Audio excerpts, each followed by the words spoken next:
Today on Comic Book Battle, what if the X-Men take on what if Flash Thompson became Spider-Man?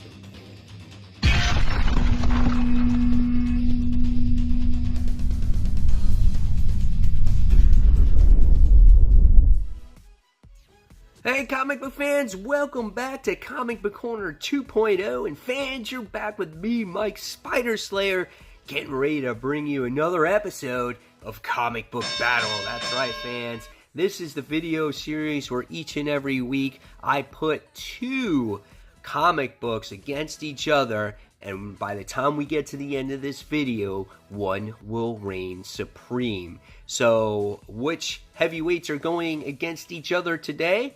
Well, the first one is What If the X-Men versus What If Flash Thompson became Spider-Man. Now, when it comes to these books, I was very excited for both these books because we have a resurgence of the What If comics. And when I was growing up, there was a ton of these books, and I love this series. And I have a feeling if these sell well, what's to say that Marvel doesn't bring back the series on a regular basis, right? So I was excited for both these books.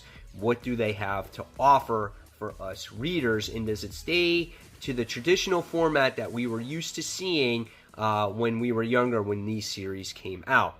So, based off of the covers here, here we get to see the X-Men. They look like they're in some weird computer screen, and whatever the case may be, you look like you see a different version of Cable here. His eye looks different. He looks like Arnold Schwarzenegger from the Terminator with a mustache. Here you got Domino in some weird costume, whatever she's wearing. So it's just like, what if the X-Men were blah, blah, blah, blah, blah, blah, some coding, whatever it is, X-Men there. Okay, kind of cool. It's curiosity. And then you get this story. What if Flash Thompson became Spider-Man? Now, we got close because Flash Thompson became Venom, right? So, very interesting books. So, first one that we're going to talk about is What If the X-Men.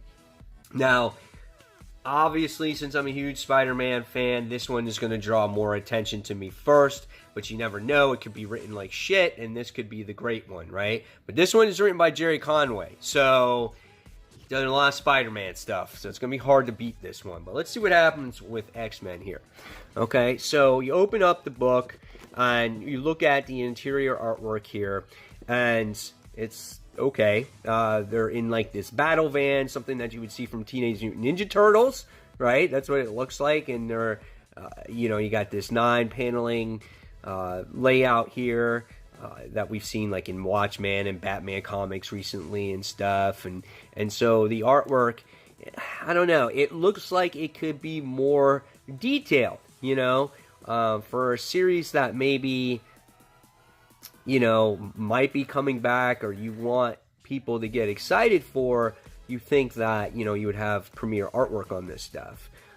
So very basic panel laying out, the artwork's okay, but nothing to really scream about. It's not detailed at all, as you can see here. Here you get to see Domino. I mean, this is what she looks like here. So, yeah, not really the greatest looking stuff, okay?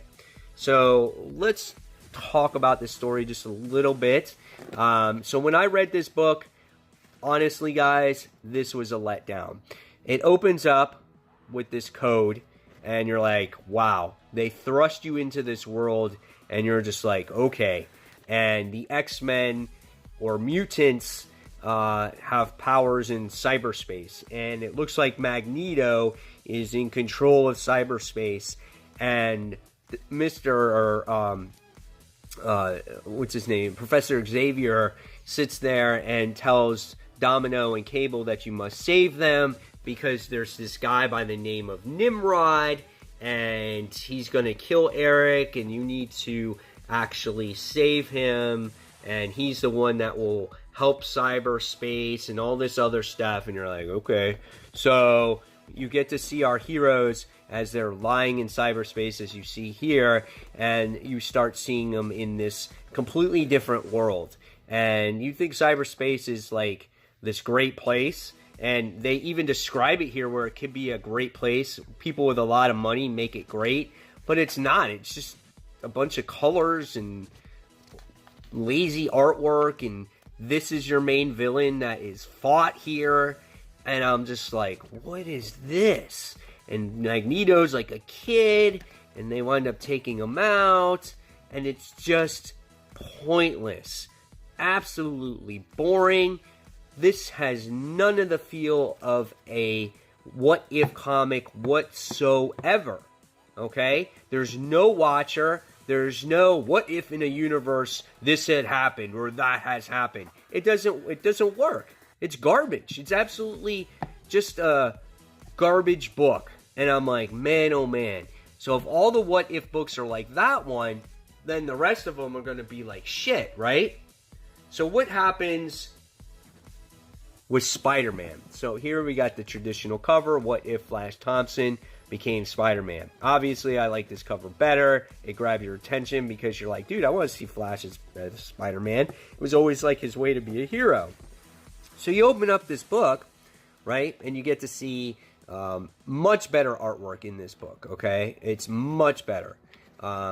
It's a little bit more detailed. It's actually dark and gritty because Flash Thompson's not that traditional Spider-Man that you know, right? He is just wants acceptance, and that's what happens a lot in this book. But the overall book is great. And what do you see here?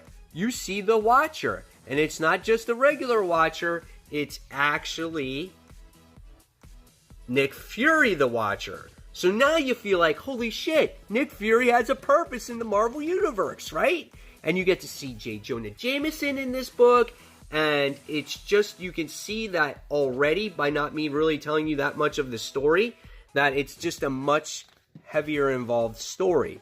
And it's well drawn and things like that, okay? So let's dive into the story a little bit. So what happens here? So we see Flash Thompson as Spider-Man, and he's taking out all the bad guys. But this is an angry Spider-Man. He feels like he gets no respect. He feels that he is the hero, but everyone is scared of him, and people don't know why they're scared of him.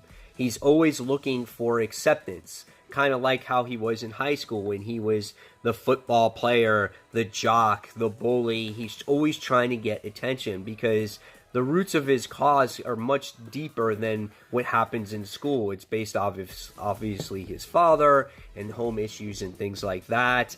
And he always feels like he blames everyone else except for himself for his actual actions. You know, he blames Peter. Peter is in this actual book, which I thought was kind of cool.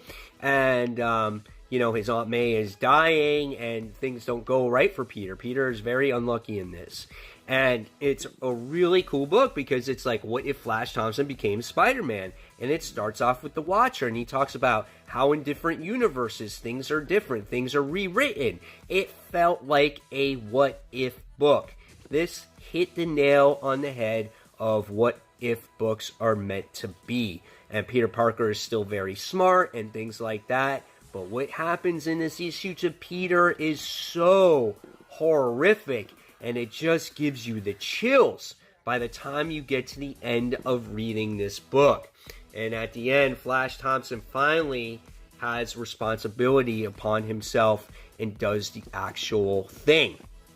So, Spider-Man or X-Men? Which one was better?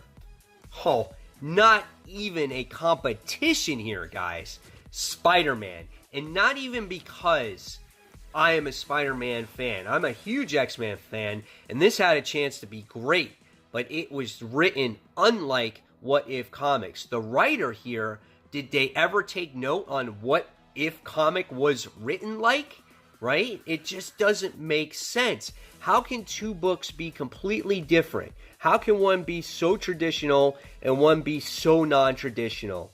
So, if you're a What If fan, like I was, and you're looking for that traditional what if book, this is the book for you, guys. This one is an absolute garbage story and not necessary. So we'll see how the rest of these what if books go as time goes on. But definitely, if you are on a budget and you're trying to decide which one to buy, definitely go with What If Flash Thompson Became Spider-Man. That's the one for you. So guys, as always, leave your comments below. Tell me what you thought of this video, if you like this series. And fans, as always, give this video a thumbs up if you like it. Subscribe to the channel, and don't forget to hit that notification button so you don't miss a single video from me. And guys, until that next comic book review, have a wonderful weekend. Take care, everyone. See you soon. Bye.